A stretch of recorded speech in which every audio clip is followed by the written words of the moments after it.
Work and learn. Meet Life Meet Max. සක්‍රිය කර ගැනීමට MySLT app එකට log වෙන්න. Work and learn. Meet Life Meet Max. සක්‍රිය කර ගැනීමට MySLT app එකට log වෙන්න. වීවා එකතුණු උකුතේ එකක රස උපරිමයි. හරිම සුළුයි.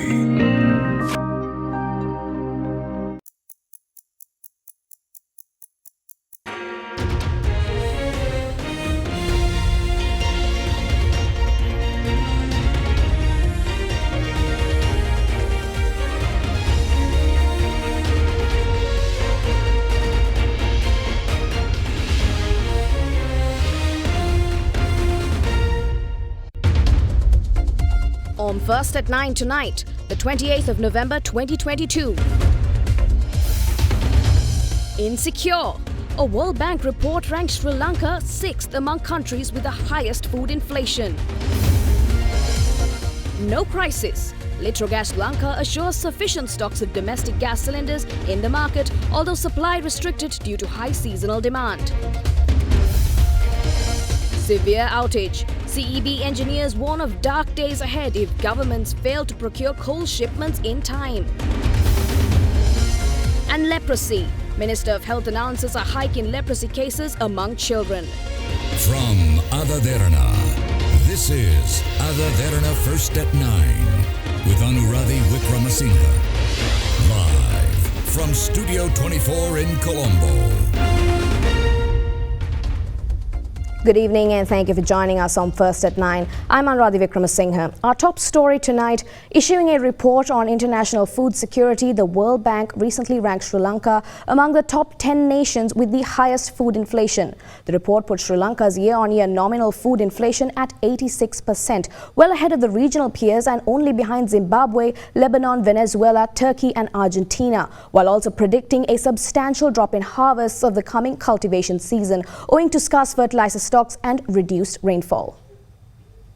The World Bank recently released a report with key insights on international food security titled the World Bank Food Security Update. The report highlighted that uncertainties surrounding the Black Sea Grain Initiative continue to affect international grain prices, as reflected in sharp increases in average maize and wheat prices in October.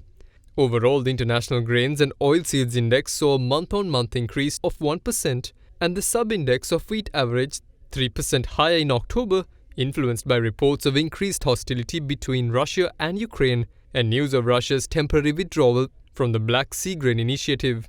According to the report, Sri Lanka ranks 6th internationally on nominal food inflation, while coming in 4th for real food inflation, surpassing Uganda, Colombia, Hungary and Rwanda. Zimbabwe recorded the highest nominal food inflation worldwide with a year-on-year food inflation of 321%, while Lebanon came in second with 208%, followed by Venezuela with 158%. The report highlighted that high incidence of climatological shocks, tight global markets and depreciation of local currencies is keeping food prices above normal and decreasing the availability of healthy food in South Asian economies, including Sri Lanka. In September 2022, the World Bank reported that the year-on-year consumer price inflation for food was 85.8% in Sri Lanka, 30.8% in Pakistan, 9.1% in Bangladesh and 8.2% in Nepal. The report also stated that in Sri Lanka, shortages and high costs of fertilizer and reduced rainfall in the southern and central provinces may decrease crop harvests in the coming production season by up to 50%. Now, Foreign Minister Ali Sabri is scheduled to leave for Washington, D.C. later today on an official state visit and will hold talks with U.S. Secretary of State Antony Blinken tomorrow. Foreign Minister Sabri will visit the United States until the 4th of December on the invitation of the U.S. Secretary of State Antony Blinken. The Minister of Foreign Affairs said that Foreign Minister Sabri is scheduled to meet Secretary Blinken, members of Congress and other senior interlocutors of the U.S. government during the visit.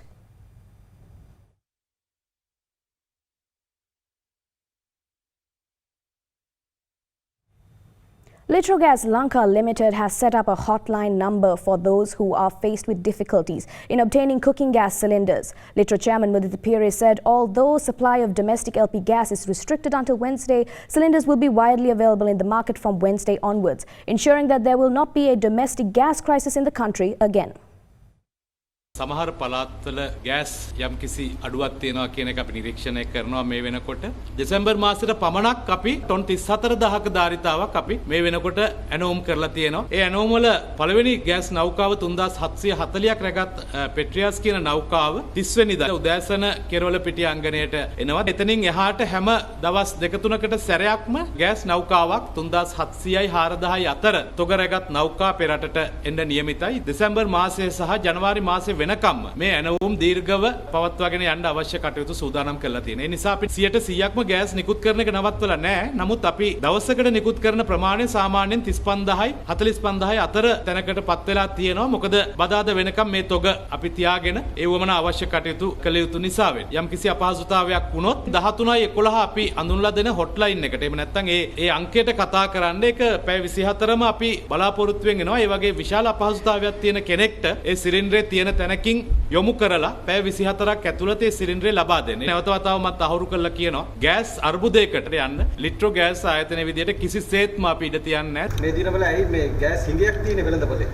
Gas හිඟයක් තියෙන්නේ කාරණා කීපයක් තියෙනවා. එකක් තමයි උත්සව සමය නිමිති කොටගෙන අධික ඉල්ලුම. දෙවෙනි කාරණේ සමහරලාට අයහපත් කාලගුණ තත්ත්වයන් මැද කෙරවල පිටිය ඔබ දන්නවා අපි නල මාර්ගයෙන් තමයි නැවක් මහමුහුදේ නවත්තලා ගෑස් අපේ අංගණය වෙත ගන්න. ඉතින් එතකොට මේ ගොඩබෑමේ කටයුතු සමහරට පැය 12ක් 18ක් අතර ප්‍රමාණයකින් ප්‍රමාද වෙන සමහර අවස්ථා තියෙනවා. ඊට අමතරව නැව් ගමනාගමනයේ සීත කාලය, වැඩි මිලවල් ගෙවල ඉවල යුරෝපෙන් මැද පෙරදිග තොග ගැනීම මේ සියලුම දේවල් ඇතුළත අපි ඩොලර් හොයා ගැනීම. අපිට සිද්ධ වෙලා තියෙනවා අපේ ඩොලර් අපි විසින්ම සම්පාදනය කරගන්න. ඉතින් අපි ඉතාමත් දුෂ්කර අවස්ථා කීපයකට මුහුණ දීලා තමයි මේ කාර්ය කරන්නේ. නමුත් අපිට ඉතාමත් වගකීම් කියන්න පුළුවන් කලබල වෙන්න කිසිම අවශ්‍යතාවයක් නැහැ. ගෑස් වැඩියක් තියෙයි. දැන් බදාදායින් පස්සේ බ්‍රහස්පතින්දා උදේ ඉඳලා හැම ඩීලර් පොයින්ට් එකක්ම නිල් පාට සිලින්ඩර් වලින් පිරීලා ඉතිරිලා තියෙයි. The Ceylon Electricity Engineers Association warns of power outages that would last longer than what was experienced this year if stringent measures are not taken to procure required stocks of coal to the country. They claim that Sri Lanka was only able to obtain 4 out of the 20 coal shipments ordered so far, creating a possible situation of longer power cuts from July. According to recent reports provided by the Ministry of Power and Energy on Sri Lanka's power generation, close to 58% of the requirement is fulfilled through hydropower stations. 40% of the requirement is fulfilled through thermal power plants, of which 33% is powered by the Norachole coal power plant.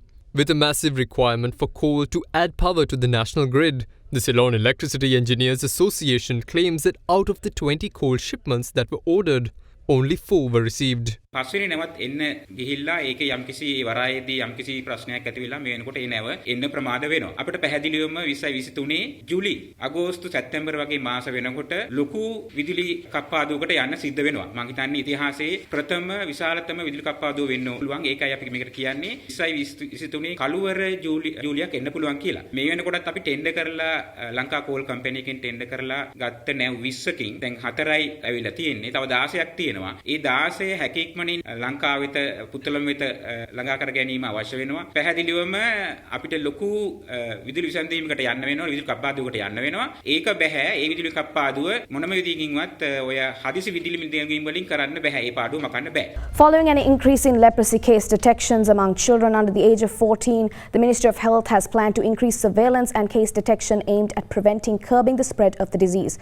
However, Acting Director of the Anti-Leprosy Campaign, Dr. Prasad Ranavira, reassured that the general public should not fear as Sri Lanka has the medication required to treat leprosy patients. In 1995, the World Health Organization declared Sri Lanka had eliminated leprosy following the successful control of the disease by local authorities. The declaration of leprosy elimination meant that the disease was no longer a public health hazard to the country. However, since the year 2000, Sri Lanka recorded 2,000 annual cases of leprosy.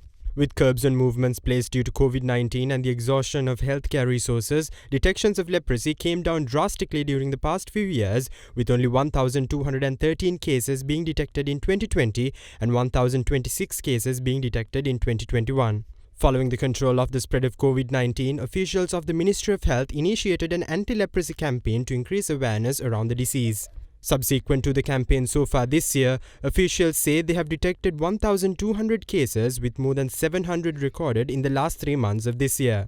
Colombo recorded 200 cases till the 15th of November this year, while Batticaloa reported 140 cases and Gampa reported 128 cases. Meanwhile, Kalutara, Anuradhapura and Gaul reported 97, 59 and 52 cases respectively. Of these cases, around 14% were among children under 14 years. Speaking to AdaDerana English News, the acting director of the anti-leprosy campaign of the Ministry of Health said authorities will increase surveillance and case detection activities in order to stop the spread of the disease. Out of the cases detected are children, actually below 14 years. That's not a good situation. Whenever we get a patient, we investigate that patient, and most of the times that means that around 80% of the cases, primary source of the infection is in the family, not the school. But I think people should not get afraid. We are detecting the cases which we couldn't detect during last 3 years. Now we have very effective drugs to treat and cure the people completely. No need to hospitalize the patients. Patients can get treatment in government hospitals. We have enough drug stocks. The World Health Organization provide us drugs free of charge. When we start a treatment, after 1 week, the patient is non-infective. That means no more spread of disease from that person to the others. The other thing is that there's no special precautions to prevent leprosy. The only way is to detect patients early and then treat the patient completely. Ministry of Health, next 2 years, we have intensified our surveillance activities. 6 individuals who were arrested following a clash between 2 groups of students of the Ruhuna National College of Education yesterday have been remanded by the Gaul Magistrates Court. The court ordered the suspects to be remanded until the 30th of November today. At least 12 students who were injured during the clash have been admitted to the Karapitia Teaching Hospital for treatment. The Police Media Division stated that the group of internship teacher trainees had attacked a group of students residing in the college. The group of senior students had held a party on the 26th of November, and with a group of 50 individuals among them had come to the college premises and carried out this attack.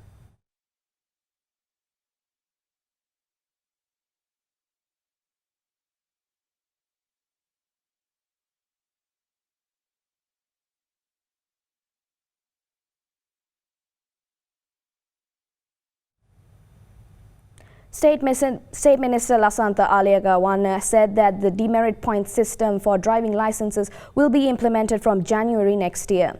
Making a special statement in the Parliament today, the State Minister mentioned that methodology will be introduced with the aim of producing quality drivers, adding that although approval was granted for the procedure, it had not been implemented for a period of 8 years. Accordingly, the State Minister explained that points will be deducted over 32 traffic offences, while also stating that if 24 such points are deducted, the driving licence of the concerned driver will be suspended for a period of 1 year. Meanwhile, State Minister Aliagawan also said that if 12 points are deducted from a temporary driving licence during probationary period, the individual will not be allowed to obtain the driving licence for a period of 1 year. Accordingly, 10 points will be deducted for driving without stopping the vehicle following a road accident. 8 points will be deducted for driving at a speed exceeding 150 kilometers. 6 points will be deducted for reckless driving regardless of roadworthiness.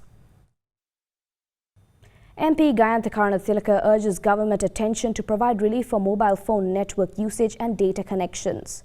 Speaking in Parliament today, MP Karnathilaka raised awareness about the impact the recent surge in prices of data and mobile phones and mobile connections that have had on society.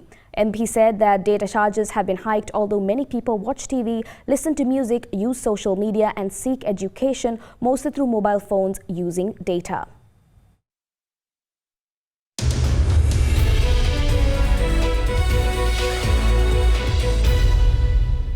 Welcome back. The ASPI closed in green as a result of price gains in counters such as Expo Lanka Holdings, Brown's Investments and LOLC Holdings, with the turnover crossing 2.4 billion rupees. A similar behavior was witnessed in the S&P SL20. High net worth and institutional investor participation was noted in Lankan Developments and Lanka IOC. Mixed interest was observed in Expo Lanka Holdings, ACL Cables and First Capital Holdings, whilst retail interest was noted in Brown's Investments, SMB Leading and LOLC Finance. Foreign participation in the market activity remained at subdued levels, with foreigners closing as net sellers. Now let's take a look at how the rupee has traded against other major currencies in the world.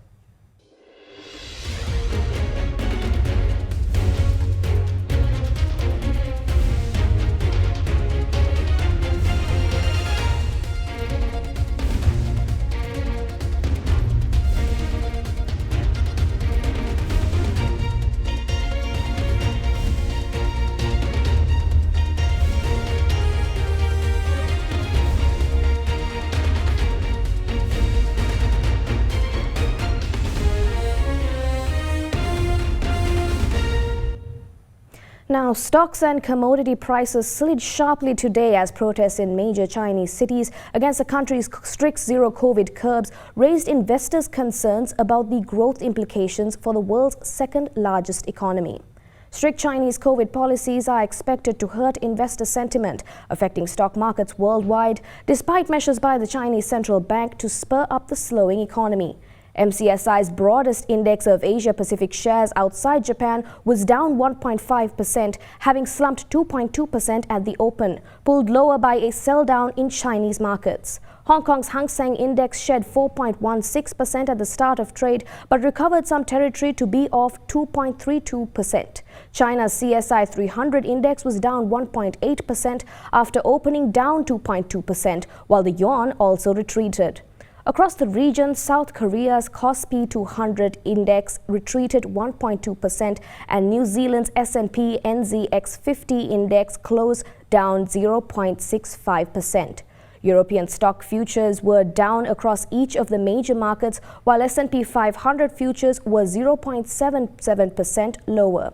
The bigger worries about China's COVID policies dwarfed any support to investor sentiment from the Chinese central bank's 25 basis point cut to the reserve requirement ratio announced on Friday, which would free up about $70 billion in liquidity to prop up a faltering economy. Meanwhile, the global oil market is signaling a potential shift as traders and analysts worry about reduced crude demand and an oversupplied market in the coming months. Brent crude dropped 2.9% to trade at $81.20 a barrel after diving more than 3% to $80.61 a barrel earlier in the session, its lowest since the 4th of January. US West Texas Intermediate crude slid 2.8% to $74.12 a barrel. It fell as far as $73.60 a barrel earlier, its lowest since the 22nd of December 2021. Front-month global oil prices in the last week have traded weaker than future-dated contracts, while prices and physical crude grades throughout the world have declined. The murky environment comes at a fraught time for the market. On the 5th of December, a European Union ban on Russian crude imports are set to start, along with a plan by the G7 nations to force shippers to comply with a price cap on Russian oil sales.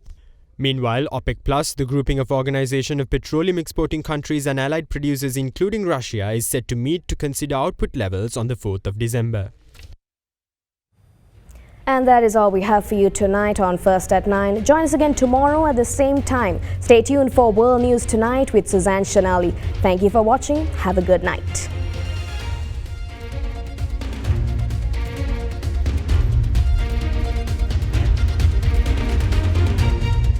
For news and information you can trust 24 hours a day, visit AdaDerana.lk.